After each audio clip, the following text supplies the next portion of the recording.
அண்ணல் அம்பேத்கர் பேரை வச்சுக்கிட்டு இவங்க சும்மா அரசியல் பண்ணிட்டு இருக்காங்க எல்லாமே. அவ்வளவுதான். உண்மையிலேயே அவருடைய கொள்கையை யாரும் கடைபிடிக்கிறது கிடையாது. அம்பேத்கர் அவர்களை பற்றி யார் இழிவா பேசினாலும் அதை கடுமையா நாங்க கண்டிக்கிறோம். அது தப்பு. அது யார் பேசினாலும் சரி, எவ்வளவு பெரிய பொறுப்புல இருந்தாலும் சரி, தப்பு அது. ஏன்னா தொடர்ந்து சட்டம் ஒழுங்கு கெட்டுட்டு இருக்கு.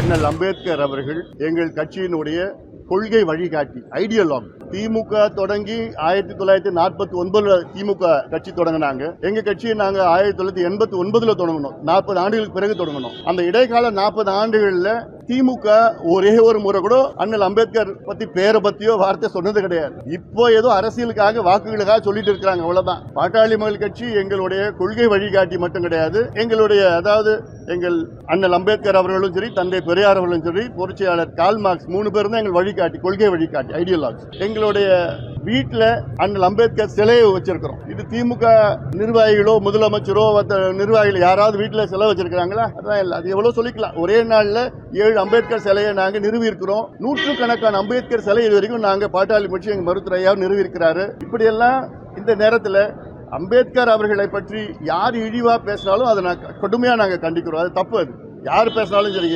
எவ்வளவு பெரிய பொறுப்புல இருந்தாலும் சரி, தப்பு அது. ஆனாலும் இப்பொழுது அண்ணல் அம்பேத்கர் பேரை வச்சுக்கிட்டு இவங்க சும்மா அரசியல் பண்ணிட்டு இருக்காங்க எல்லாமே. அவ்வளவுதான். உண்மையிலேயே அவருடைய கொள்கையை யாரும் கடைபிடிக்கிறது கிடையாது. அவருடைய சமூக நீதி கொள்கையை யாரும் கடைபிடிக்கிறது கிடையாது. அப்படி கடைபிடிக்கிற திமுக இருந்ததுன்னா இந்நேரம் நான் சொல்ற பிரச்சனைகள்லாம் ஒண்ணு எடுத்து தீர்த்து இருக்கணும்.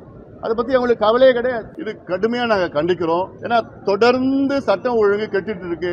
தொடர்ந்து பள்ளிக்கூடத்துல போய் ஆசிரியர்கள் தாக்கப்படுறாங்க, மருத்துவமனையில மருத்துவர்கள் தாக்கப்படுறாங்க, நீதிமன்றத்தில் எல்லாம் தாக்கப்பட்டு இருக்கிறாங்க. இப்படி எல்லாம் அன்றாடம் செயல் நடந்துட்டு இருக்குது.